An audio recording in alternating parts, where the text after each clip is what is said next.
saint, telle est ma prière. Être saint, c'est mon désir. Et mon âme te loue, et mon âme t'adore,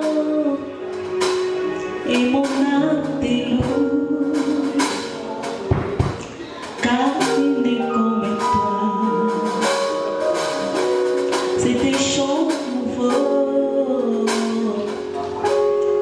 qui montent dans mon cœur, un cantique d'amour pour mon Saint-Sauveur. Il m'a pris de loin,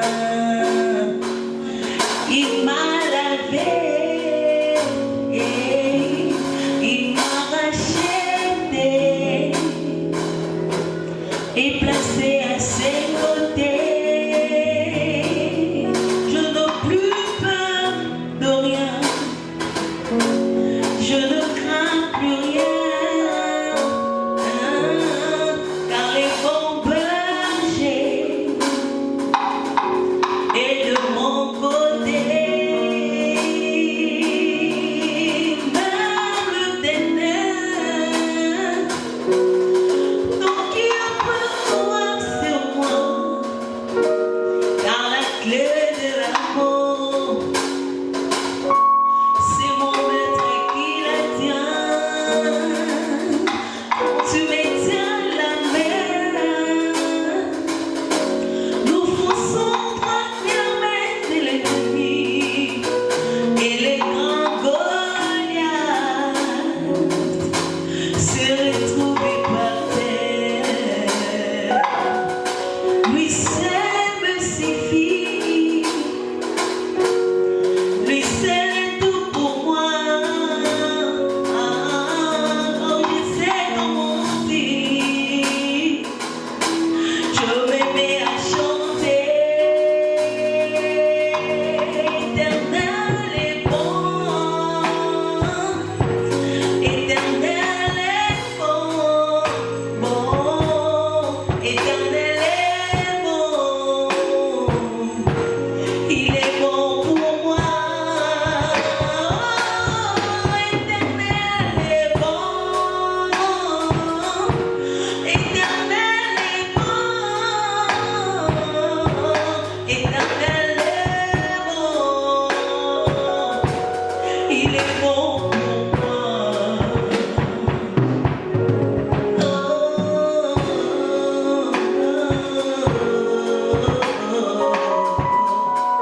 Oui, tu es bon pour ma vie, Jésus. Tu es bon pour ma famille, Seigneur.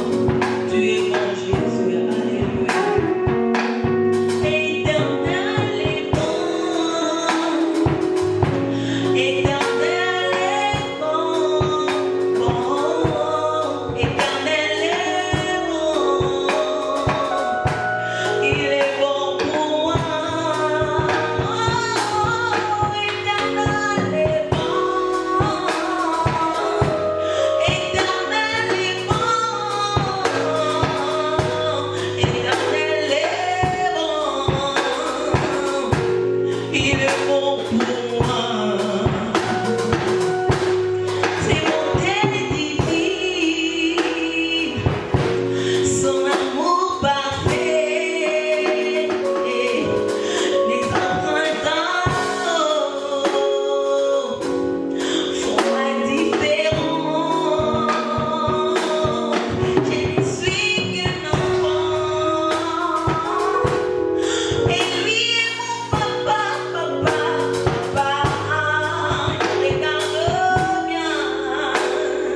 Tendre et merveilleux Père, nous te disons infiniment merci.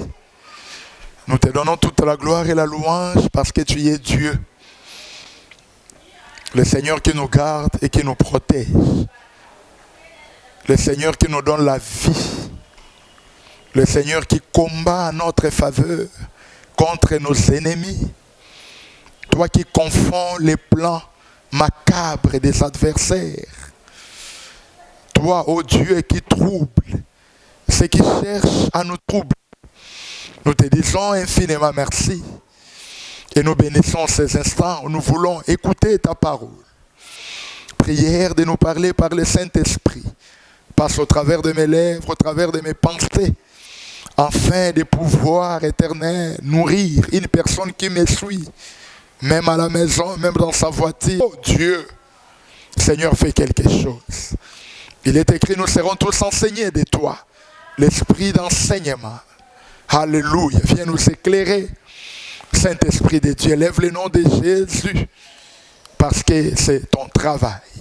Reçois toute la gloire et la louange. Parce que tu les mérites. Au nom de Jésus, nous avons ainsi prié. Avec beaucoup d'actions de grâce. Et nous disons Amen. Gloire soit rendue au roi, peuple de Dieu. Pour la vie, pour la grâce, pour la force, pour tout ce que le Seigneur fait pour nous. Le Seigneur est merveilleux, il nous aime, il nous a donné la vie, il nous donne la joie, le Seigneur nous donne la paix, le Seigneur nous donne tout ce que nous avons. C'est pourquoi nous lui sommes infiniment reconnaissants. Nous allons lire aujourd'hui des textes bibliques qui vont nous conduire à donner un petit enseignement qui va nous édifier et qui va nous amener aussi à la perfection. Nous lisons Genèse chapitre 32. Je commence à m'avertir à partir du verset 24. Jacob demeura seul. Alors un homme lutta avec lui jusqu'au lever de l'aurore.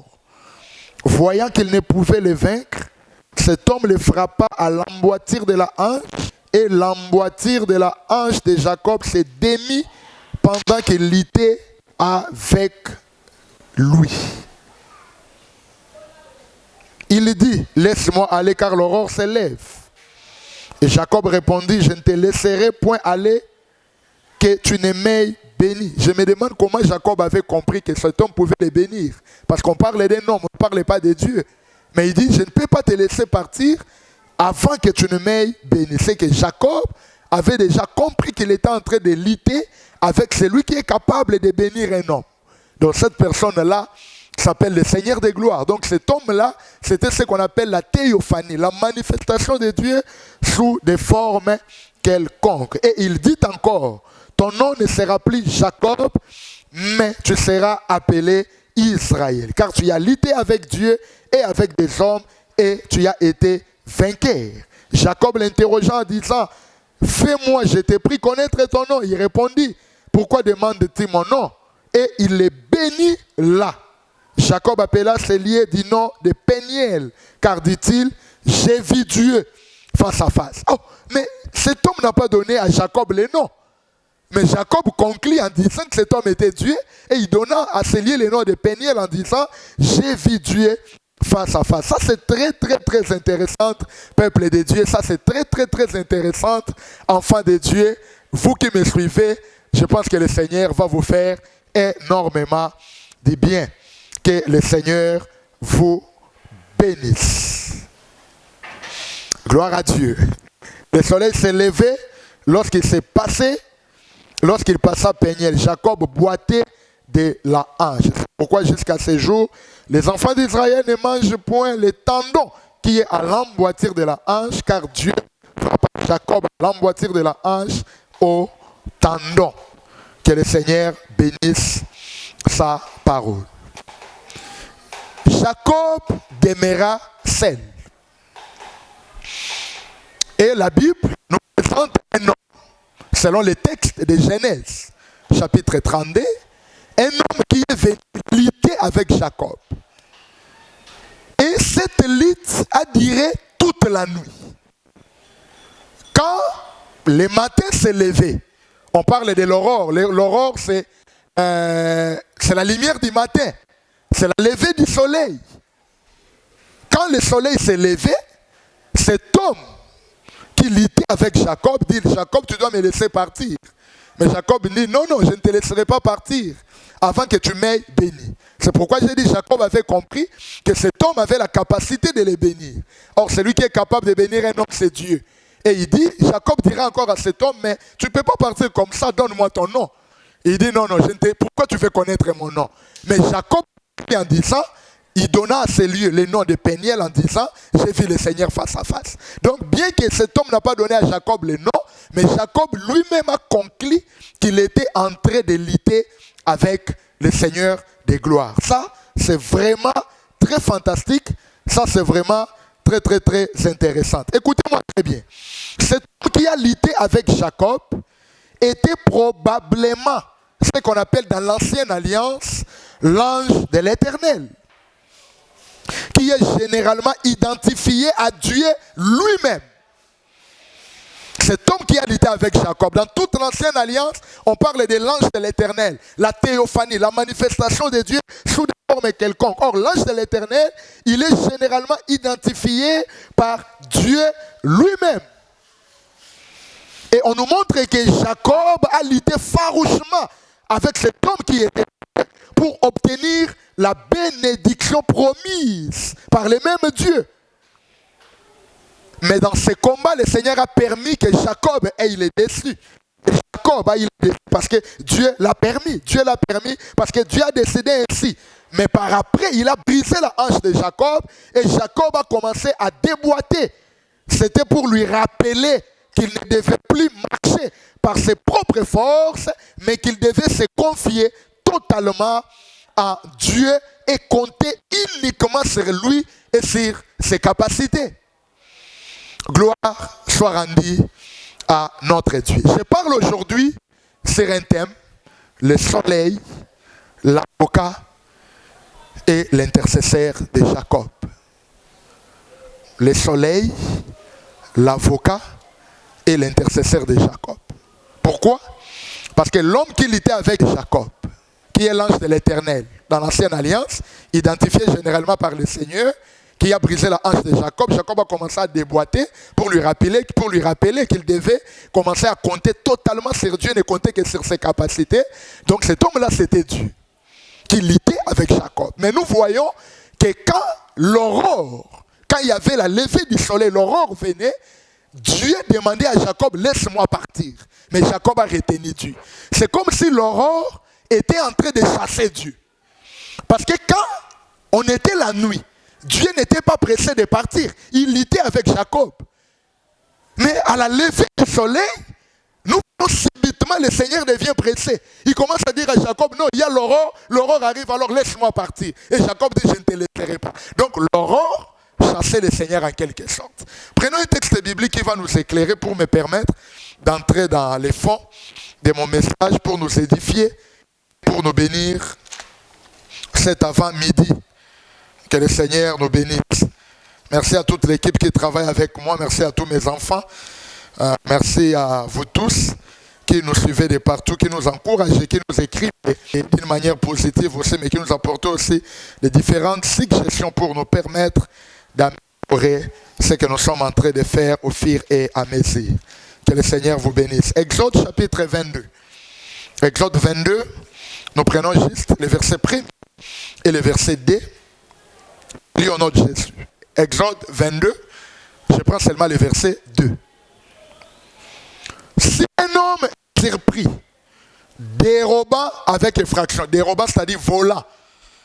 Si un homme est surpris en train de voler avec effraction et qu'il soit frappé et meurt, on ne sera point coupable de meurtre envers lui. Le verset 3.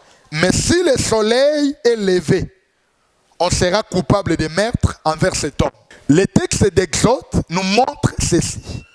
Si on attrape un voleur, la nuit bien sûr, parce que les voleurs aiment voler la nuit, et qu'on les frappe, et qu'il arrive que les voleurs meurent, la Bible dit personne ne sera coupable. Mais si le soleil vient à se lever, le soleil se lève. Toi tu frappes un voleur, le voleur meurt, on dit tu es coupable. Donc en quelque sorte, le soleil devient l'intercesseur d'un voleur. Donc quand un voleur est pris en flagrance la nuit, le voleur peut commencer à intercéder que le soleil se lève vite. Pour que tout le monde l'abandonne, parce qu'on ne peut pas les frapper quand le soleil se lève. On ne peut pas les faire mourir alors que le soleil s'est levé.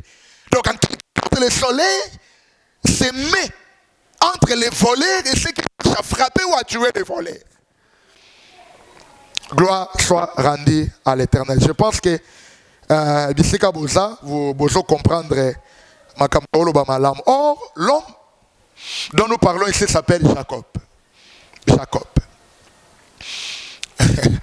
Vous serez d'accord avec moi, peuple de Dieu, lecteur de la parole, que Jacob veut dire voleur. Voleur. Jacob veut dire supplanteur. C'est lui qui nous explique ça, c'est Ésaü. Il dit c'est parce qu'on t'a appelé Jacob que tu as volé même mon droit d'aînesse. Donc Jacob veut dire voleur. Donc, si nous retournons dans les livres de Genèse, l'homme qui était venu lutter avec Jacob, en réalité, cet homme-là luttait avec un voleur. Vous êtes d'accord avec moi, non? L'homme qui luttait avec Jacob, donc cet homme-là luttait avec qui? Avec un voleur. Et on dit que c'était la nuit. Donc pendant la nuit, l'homme-là avait le droit de frapper Jacob et même de le faire mourir. Parce que Jacob était tout un voleur. Par rapport à la loi, il est condamné à la mort. On peut le tuer même la nuit. Or, cet homme dont nous parlons, c'est Dieu lui-même.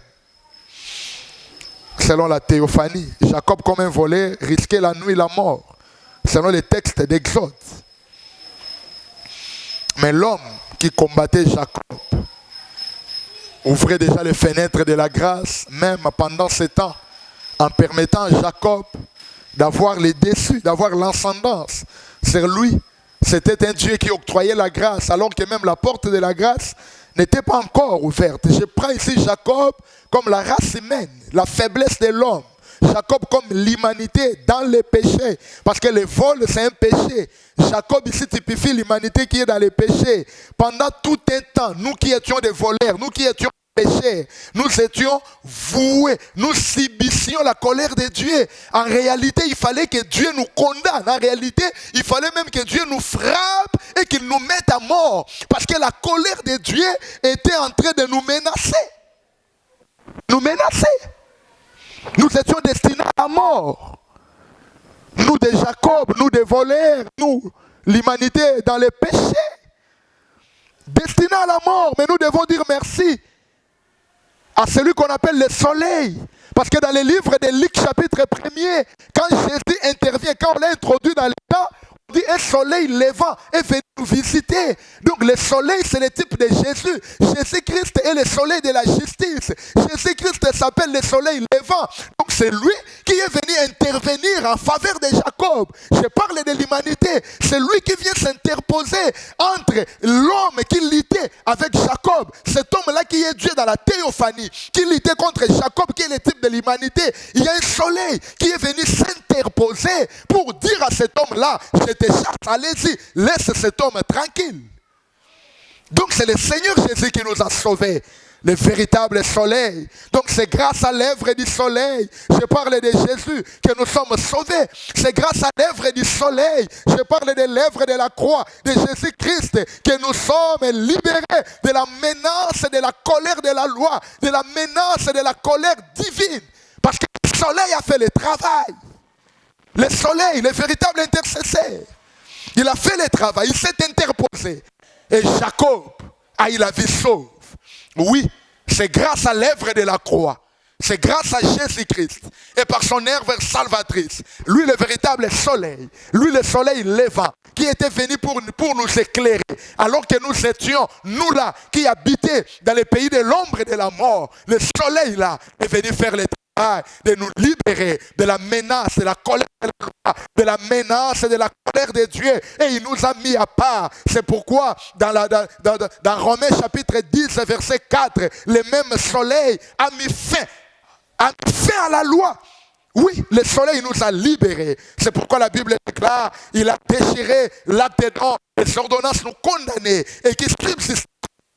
Il a livré cela en spectacle. Ça c'est Colossiens chapitre 2 à partir du verset 12 jusqu'au verset 15. Aujourd'hui, nous pouvons déclarer sans hésiter que nous sommes un peuple libre à cause des lèvres du soleil de la justice, à cause des lèvres du soleil levant, à cause des lèvres salvatrices du grand soleil à la croix de Golgotha. Oh, gloire soit rendue à Dieu. Gloire soit rendue à notre roi. Gloire soit rendue, oui. L'homme là a été chassé. Il dit, voyez, l'aurore est en train d'arriver. Et oh, Jacob, laisse-moi partir. Donc Jacob a eu la force. Même cet homme commence à implorer Jacob. Donc Jacob a maintenant l'ascendance sur cet homme qu'on présente ici dans la théophanie comme Dieu. Il commence à supplier, laisse-moi partir. Oh, le soleil de la justice nous a donné l'avantage. Et aujourd'hui, nous pouvons faire la demande à Dieu notre Père. Et le Père peut nous écouter. Nous, hier, qui étions des voleurs. Nous, hier, qui étions destinés à la mort. Nous, hier, qui étions condamnés à mourir. Mais regardez, grâce à l'œuvre de la croix, aujourd'hui, nous pouvons venir devant le Père. Nous pouvons venir devant le même Dieu qui nous menaçait par sa colère. Parce que sa justice se demandait trop. Mais le soleil a payé cela. Et aujourd'hui, nous pouvons faire la demande à notre Père. Et le Père a accédé à notre demande en nous donnant ce que nous lui demandons. Mais qu'est-ce qui s'est passé le matin? Qu'est-ce qui s'est passé le matin là, avant que cet homme n'aille? Jacob dit, non, je ne te laisserai pas partir avant que tu ne m'aies béni. Avant que tu ne m'aies béni. Regardez, 2 ou 3 choses qui se sont passées rapidement. La première des choses, cet homme-là commence d'abord par changer le nom de Jacob. Jacob demande la bénédiction, mais lui change son nom. Il change d'abord son identité. Dieu n'est pas pressé, mon frère. C'est nous qui sommes pressés d'avoir des voitures. C'est nous qui sommes pressés d'avoir des maisons. C'est nous qui sommes pressés de commencer à voyager, aller à Dubaï, aller en Chine, aller, je ne sais pas, à Arabes Émirats, aller à Bangladesh, aller aux États-Unis. Mais le Seigneur, lui, ce qu'il veut, c'est que notre identité change. Que notre vie change d'abord. C'est pourquoi il commence d'abord par changer le nom de Jacob. Jacob demande la bénédiction. Oui, Dieu l'a béni en changeant d'abord son nom. Toi qui me suis, c'est que le Seigneur est en train de poursuivre. C'est d'abord le changement de ton identité. Que tu ne sois plus enfant de Satan, mais que tu deviennes enfant de Dieu. Que tu deviennes fils du royaume. Que servirait-il à un homme de gagner le monde s'il peut perdre son âme? Le Seigneur veut ta vie. Donne ta vie à Jésus et ton identité changera. Donne ta vie à Jésus. Ton nom changera. Donne ta vie à Jésus et tu seras appelé fils de Dieu. La première des choses, il change le nom de Jacob. Jacob qui était hier un péché, il est devenu maintenant Israël, qui est le père des nations. Il est devenu Israël. Jacob devient Israël. Hier j'étais pécheur, mais grâce à l'œuvre du soleil, je suis devenu un juste. Hier j'étais un condamné, mais aujourd'hui mon nom a changé. Je suis devenu un libre. Hier j'étais maudit, mais aujourd'hui mon nom a changé. Je suis devenu un affranchi, un béni de l'Éternel. Hier j'étais un homme sans honneur. Aujourd'hui, le Seigneur me donne de la valeur. Il dit, tu as de la valeur à mes yeux. Tu as du prix à mes yeux. Hier, j'étais un chômeur, mais le Seigneur fait de moi un travailleur. Hier, on m'appelait malade, mais le Seigneur donne-moi sa vie. Et je suis un homme à bonne santé. Hier, tu pouvais être stérile, mais le Seigneur peut changer ton nom. On dit la stérile peut enfanter 7 fois. Ma prière ce matin est que Dieu change le nom de quelqu'un. Si tu es en train de me suivre avec la foi et tu crois à ce message, le soleil de la justice qui s'est élevé au temps de Jacob, le même soleil peut s'élever. Le même soleil s'est levé le même soleil s'est levé dans notre pays et il peut commencer à changer de nom. Je suis en train de déclarer, toi qui es malade, quitte dans ces cas-là, deviens un homme à bonne santé, que ton nom change. Toi qu'on appelle célibataire, ton nom peut changer. Tu peux devenir marié. Toi qu'on appelle chômeur, tu peux aussi devenir travailleur. Toi qu'on appelle un bon à rien, tu peux aussi devenir un homme de valeur. Au nom de Jésus, j'ai pris que le Seigneur change ton nom parce qu'il en est capable. Il a changé le nom de Jacob. Et l'écriture s'est accomplie parce qu'il est écrit dans la parole de Dieu, on ne t'appellera plus. J'ai dit à quelqu'un, on ne t'appellera plus voleur. On ne t'appellera plus un homme de mensonge. On ne t'appellera plus bon à rien. On ne t'appellera plus malheureux. On ne t'appellera plus pauvre. Parce que Dieu est capable de changer votre nom. Qu'il le fasse ce matin. Qu'il le fasse au moment où tu es en train de me suivre. Au nom de notre Seigneur Jésus. Que la grâce de Dieu soit votre partage. Écoutez la deuxième des choses. Après avoir changé le nom, c'est changer la démarche de Jacob. Parce qu'en brisant sa hanche, comme j'avais dit, c'était pour dire à Jacob, désormais, tu es dépendant de moi. Désormais, tu ne compteras plus sur tes forces. Désormais, tu compteras sur mes capacités. C'est pourquoi Paul déclare, nous n'avons aucune capacité comme étant venant de nous-mêmes. Toute notre capacité vient de l'Éternel, notre Dieu. Oui, la démarche de Jacob a changé. Si hier, nous comptions sur notre propre force, si hier, nous comptions sur l'argent que nous avons dans des banques, si hier, nous comptions sur nos mérites, si hier, nous comptions sur nos diplômes, mais avec Jésus, nous commençons à compter sur lui, parce qu'il n'y a que Jésus qui compte. Nous n'avons aucune capacité comme étant venant de nous-mêmes.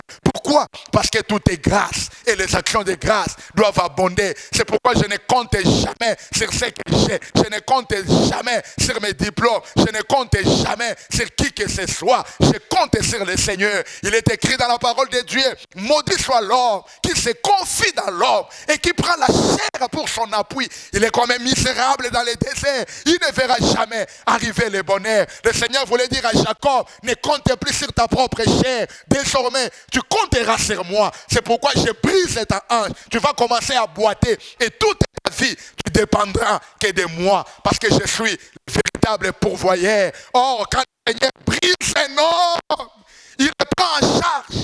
Oui, Dieu nous a brisés en nous appelant. C'est pourquoi il nous prend toujours en charge. Il nous prend en charge et nous, les véritables ministres, il ne nous abandonne jamais. Il ne nous délaisse jamais. Même dans les confinements, nous comptons à la provision surnaturelle. Parce qu'il est celui qui appelle de l'Orient un oiseau de proie et d'interlointaine énorme pour accomplir tes desseins. Il est le Dieu de la providence divine. Il est le Dieu de la provision surnaturelle. Quand il brise un homme, il le prend en charge. C'est pourquoi en brisant Jacob, il devait prendre Jacob en charge pendant toute la marche. Gloire à Dieu. En brisant sa hanche, c'était aussi pour changer sa démarche. C'était pour changer aussi sa cadence. Laisse que le Seigneur nous bénisse. Oui, il a changé la démarche de Jacob. Comme je l'avais dit tantôt, c'était pour lui dire, tu ne dépendras que de moi. C'est pourquoi l'homme ne peut compter que sur Dieu. L'homme ne peut compter que sur le Seigneur. Mon frère, ma soeur, ne t'appuie pas sur la chair. Ne t'appuie pas sur un homme. C'est pourquoi dans les livres d'Hébreux, la Bible déclare quand Jacob a été devenu vieux, avant de devenir le deux fils de Joseph, il a opté de s'appuyer sur l'extrémité de son bâton. Oui. Pourquoi? Parce que le bâton ne parle pas. Pourquoi? Parce que le bâton peut bien lui supporter. Au lieu d'appeler Ribin, au lieu d'appeler Gad, au lieu d'appeler Manassé, ou leurs fils ou encore leurs petits-fils. Mais Jacob s'appuya sur l'extrémité de son bâton. Je répète encore ce texte qui dit que maudit soit l'homme, qui se confie dans l'homme et qui prend la chair pour son appui. Ce n'est pas seulement la chair d'une autre personne, même ta propre chair. Il ne faut pas le prendre comme un appui, notre véritable appui, notre véritable soubassement, notre véritable rocher, c'est le Seigneur de la justice. Nous sommes comme les damas, peuple sans force, mais nous plaçons notre demeure dans les rochers. C'est lui notre piédestal, c'est lui notre base, c'est lui notre fondement. Et quand nous nous appuyons sur lui, nous sommes debout. Aucun vent, aucun mouvement ne peut passer avec nous. C'est comme il avait dit ce jour-là quand il donnait la parabole. Il dit une maison qui est bâtie sur les rochers. Or, les rochers là, c'est lui. Nous sommes des maisons spirituelles. Nous sommes bâtis sur les rochers. Nous sommes bâtis sur Christ. Je ne suis pas bâti sur l'économie de mon pays. Je ne suis pas bâti, je ne suis le président de la République. C'est pourquoi le président peut passer, l'économie peut basculer. Mais c'est lui qui est bâti sur les rochers. Il demeure constant, il demeure intact, il demeure solide. Et parce que le Seigneur sera toujours avec lui. Comptez sur le Seigneur, comptez sur les rochers. C'est pourquoi Israël n'a pas manqué dans les déserts. Vous savez pourquoi? Parce que quand il marchait dans les déserts, la Bible dit il y avait un rocher spirituel qui le suivait. Et ces rochers étaient Christ. Je te conseille d'avoir pour appui ces rochers. Je te conseille d'avoir pour soubassement ces rochers. Je te conseille d'avoir pour fondement ces rochers. Ne compte pas. Nicolas Singamuketo Bapiel Olatawana. Ne compte pas sur l'huile que tu as mis sous ton lit. Ne compte pas sur l'oncle qui a en Espagne. Parce que ces hommes-là peuvent tous se passer. Mais le Seigneur, lui, ne passe jamais. Celui qui espère à l'Éternel ne sera jamais confus. Homme de Dieu, enfant de Dieu, quel que soit ton problème, quelle que soit ta situation, quelle que soit ta difficulté, espère à l'Éternel parce que tu ne seras jamais confus. Pourquoi? Parce que l'espérance ne trompe pas. Oui, je peux battre la poitrine parce que je sais là où je m'appuie. Je peux battre la poitrine parce que je connais celui à qui j'écris. Il est capable, alléluia, de tenir ma santé en forme. Même si je bois le breuvage mortel, comme cela a été fait il y a 2 mois, alors que les gens m'attendaient à mourir. Regardez, je suis vivant, en train de vociférer. Vous savez pourquoi? Parce que si tu espères en l'Éternel, tu ne seras jamais confus. Compte sur le Seigneur, espère en lui, et la confusion ne sera jamais votre partage. Il a brisé la démarche de Jacob. Ce n'était pas seulement par rapport à la dépendance, mais c'était aussi pour lui dire désormais, ta marche va changer. Si hier tu marchais dans les ténèbres, maintenant tu vas commencer à marcher dans la lumière. Parce qu'il marchait, il avait un rythme. Il avait un rythme de marche. Mais quand on brise sa hanche, la démarche change. Il commence à marcher en boitillant. Donc il y a des choses qu'il faisait avant. Il ne parviendra plus à le faire maintenant. Oui, le Seigneur change notre nom. Oui, le Seigneur veut que nous dépendions de lui. Parce que c'est lui notre providence. Mais le Seigneur veut aussi que notre marche change. Ce qu'on faisait avant, on ne peut pas le faire maintenant. Si hier nous marchions dans les ténèbres, nous devons maintenant marcher dans la lumière parce que nous sommes fils de la lumière. Nous devons marcher dans la dignité et dans la fierté. Nos fréquentations doivent changer. Pourquoi? Parce que le soleil a permis à celui qui luttait avec Jacob de briser sa hanche et de changer aussi sa démarche. C'est pourquoi j'ai dit un enfant de Dieu, toi qui as accepté Jésus comme sauveur et Seigneur, non seulement ton nom a changé, mais on doit aussi voir que tes fréquentations changent. On doit aussi voir que ta marche a changé. Tu ne peux pas continuer avec les mêmes habitudes, tu ne peux pas continuer avec la même vie, tu ne peux pas continuer avec les mêmes amis. Tu es un enfant de Dieu, mais tu es entouré de gens qui boivent, qui se saoulent du matin au soir. Ce sont là tes amis. Tu es un enfant de Dieu, mon devoir. Tu prends un homme comme un fiancé, tu prends un homme comme un prétendant, un païen, mais toi il sert à l'église. Tu peux prendre un païen qui ne respecte même pas Dieu, qui ne connaît même pas les lois spirituelles, mais il ne te respectera jamais. Jamais. Que le Seigneur te bénisse. Change de fréquentation. Pourquoi? Parce qu'il n'y a pas de rapport entre la lumière et les ténèbres. Et je finis par dire, grâce à l'œuvre du soleil, grâce à l'intervention du soleil, Jacob, qui est le type de l'humanité, qui typifie toi et moi, qui étions sous la colère, sous la menace de la loi, sous la menace, parce que la justice divine réclamait. Mais le soleil a fait le travail. Je parle de Jésus, qui est notre véritable intercesseur. Il a fait le travail. À la place de la condamnation, nous avons reçu la justification. À la place de la colère, le Seigneur nous a accordé son pardon. Que personne ne te condamne parce que Dieu ne te condamne pas. Que personne ne te juge parce que Dieu ne te juge pas. Même si hier tu as commis un forfait, même si hier tu as marché dans une faiblesse, même si tu avais péché, lève-toi, secoue la poussière, continue la marche. Que personne ne te condamne, que personne ne te juge. Parce que le Seigneur, lui, ne te juge pas. Il t'avait accordé son pardon et tu as son pardon. Il est écrit, si nous disons que nous manquons de péché, nous sommes démentés et sa vérité est moins en nous. Mais si nous confessons nos péchés, il est fidèle et juste pour nous pardonner et nous purifier de toute iniquité.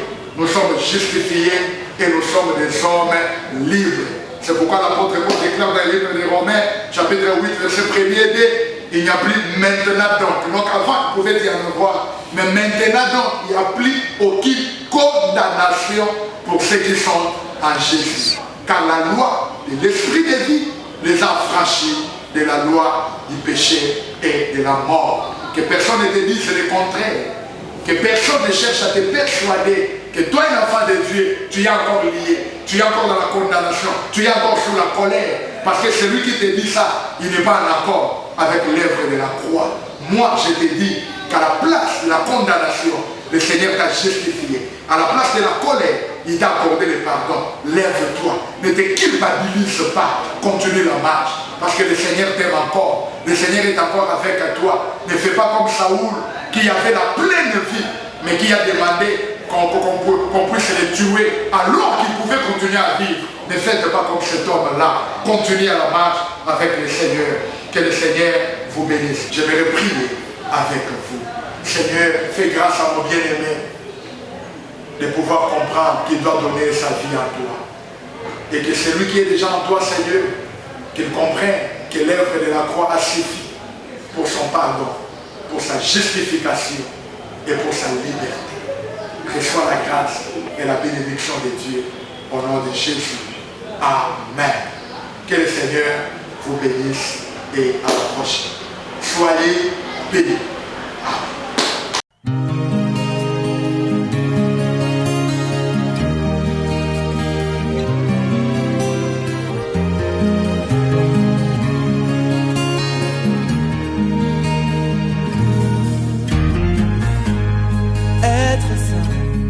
Être saint, telle est ma prière. Être saint, c'est mon désir. Être saint,